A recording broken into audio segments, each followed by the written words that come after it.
Hello students, फिर से आप सबों का स्वागत है। आज मैं आप लोगों को क्लास 11 के फर्स्ट बुक हॉर्नबिल के फर्स्ट पोएम ए फोटोग्राफ से रिलेटेड जितने भी महत्वपूर्ण ऑब्जेक्टिव टाइप के क्वेश्चन आंसर हैं सभी को बताने जा रहा हूं। यह आपके एग्जाम के लिए बहुत ही ज़्यादा महत्वपूर्ण क्वेश्चन आंसर हैं। तो चलिए चलते हैं क्वेश्चन की ओर। पहला क्वेश्चन है कि what does she feel in the last phase. वह अपने लास्ट फेज में क्या महसूस करती है। इसका राइट आंसर होगा पेन एंड ग्रीफ। लेखिका अपनी माँ की तस्वीर को देखती है और उसको याद करते हुए वो क्या महसूस करती है। तो उसे क्या होता है, वो गंभीरता महसूस करती है, उसे दुख होता है, दर्द होता है ना। तो what does she feel in the last page. तो इसका राइट आंसर होगा pain and grief. Next question है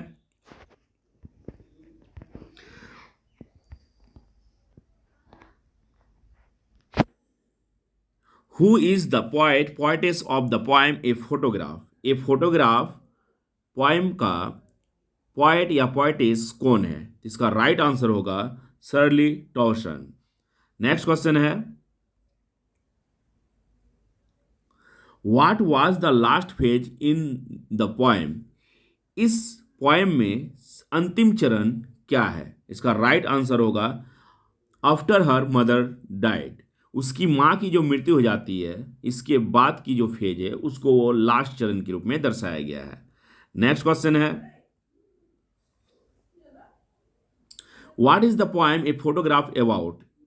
ए फोटोग्राफ पोएम जो है वो किसके बारे में है।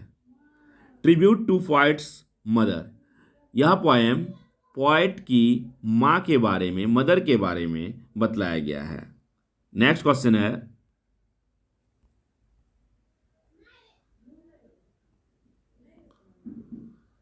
What was the age of the poet's mother when the photograph was taken. जब फोटोग्राफ को लिया जाता है तो उसकी माँ की एज कितना था। लेखिका की मदर की एज कितनी थी जब इस फोटोग्राफ को ली जाती है। जो फोटोग्राफ लेखिका के घर की दीवार पे टंगी हुई थी, जो पोर्ट्रेट लगी हुई थी, उस पोर्ट्रेट में लेखिका की माँ की एज कितनी थी। इसका राइट आंसर होगा 12 ईयर्स ओल्ड। नेक्स्ट क्वेश्चन है when did her mother die. उसकी माँ की मृत्यु कब होती है। तो लगभग 12 से 13 ईयर्स एगो।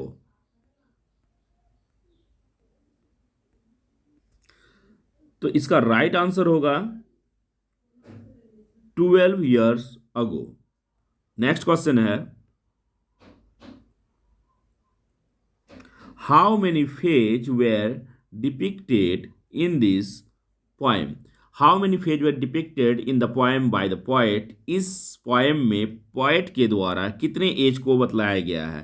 3 एज को बतलाया गया, 3 फेज को बतलाया गया। पहला क्या, पहला चाइल्डहुड, इसके बाद यूथ, इसके बाद ओल्डनेस, है ना। पहला बचपना, इसके बाद यौवन, इसके बाद बुढ़ापा को बतलाया गया। तो how many phase were depicted in the poem by the poet. तो इसका हो जाएगा right answer option C 3। Next question है how many people were in the photograph. Photograph में कितने लोगों को दर्शाया गया है। राइट आंसर होगा 3 गर्ल्स। उसमें जो फोटोग्राफ में जो फोटो थी वो 3 लड़कियों की थी। नेक्स्ट क्वेश्चन है who are on the both side of her mother. लेखिका की माँ के दोनों साइड कौन थी। उसमें जो फोटो था वो 3 लड़कियों की थी। उसमें एक लेखिका की माँ थी जो मिडिल में थी, जिसका एज लगभग 12 साल होगा। तो उसके दोनों साइड कौन थी, उसकी कजन थी। उसकी क्या थी, उसकी कजन थी, उसकी बहन थी, जिसका नाम बेटी और डोली था। नेक्स्ट क्वेश्चन है which material was the frame of the photograph made of. Photograph को बनाने में किस मटेरियल का यूज किया गया था। तो इसका राइट आंसर होगा कार्डबोर्ड। नेक्स्ट क्वेश्चन है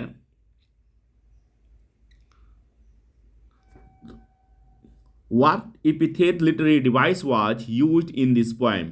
इस पोएम में किस प्रकार के लिटरेरी डिवाइस को यूज किया गया है। राइट आंसर होगा ट्रेवली ट्रांसिएंट। नेक्स्ट क्वेश्चन है who took the photograph of her mother with her cousin.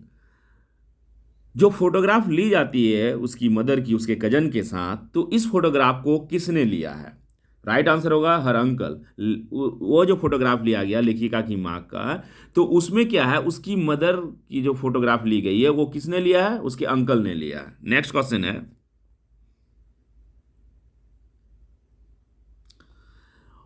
What oxymoron literary device was used in the poem. इस पोएम में किस प्रकार के ऑक्सीमोरन लिटरेरी डिवाइस का यूज किया गया है? राइट आंसर होगा D, laboured ease. Next question है, what does terribly transient feet mean in this poem. इस पोएम में एक वर्ड का इस्तेमाल किया गया है, एक फ्रेजुअल वर्ड का इस्तेमाल किया गया है कि ट्रेवली ट्रांजिसेंट फीट। इसका मतलब क्या होता है?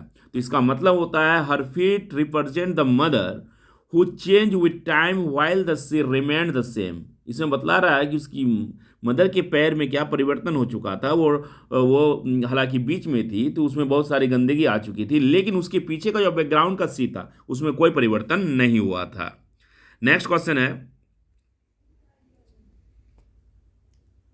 What are the three of them doing in the photograph. वो तीनों फोटोग्राफ में क्या कर रही थी? लेखिका की जो मदर के साथ उसकी बहन थी, उसकी सिस्टर थी, कजन सिस्टर थी, तो तीनों का फोटो था। वो तीनों फोटोग्राफ में क्या कर रही थी? इसका राइट आंसर होगा holding hands and went for pedalling. वो तीनों एक दूसरे के हाथ को पकड़ी हुई थी और वो लोग छपछपा रही थी।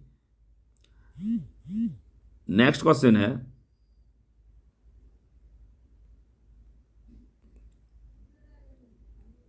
What is the meaning of the word worry. Worry का मीनिंग क्या होता है? इसका मतलब होता है आयरोनिक। नेक्स्ट क्वेश्चन है,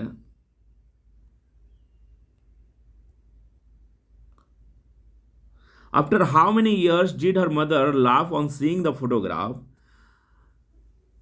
उस फोटोग्राफ को देखने के बाद mother laughed on seeing the photograph. कितने साल के बाद वो हंसती? अगर उसकी माँ जीवित होती तो उस फोटोग्राफ को देखने के बाद लगभग कितने साल के बाद वो हंसती?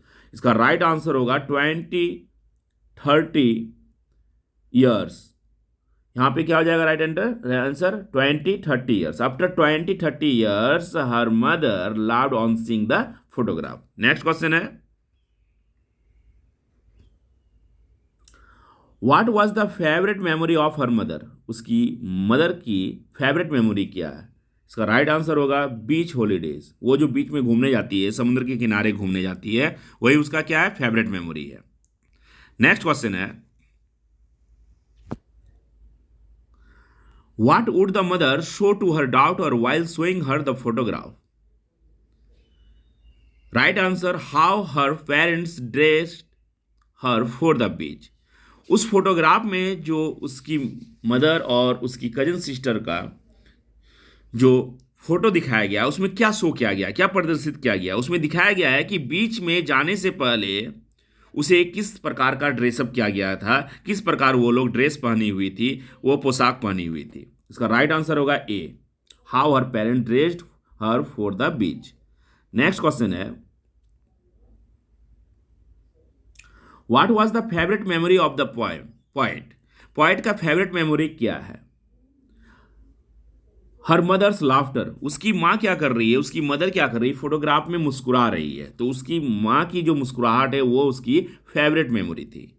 नेक्स्ट क्वेश्चन है,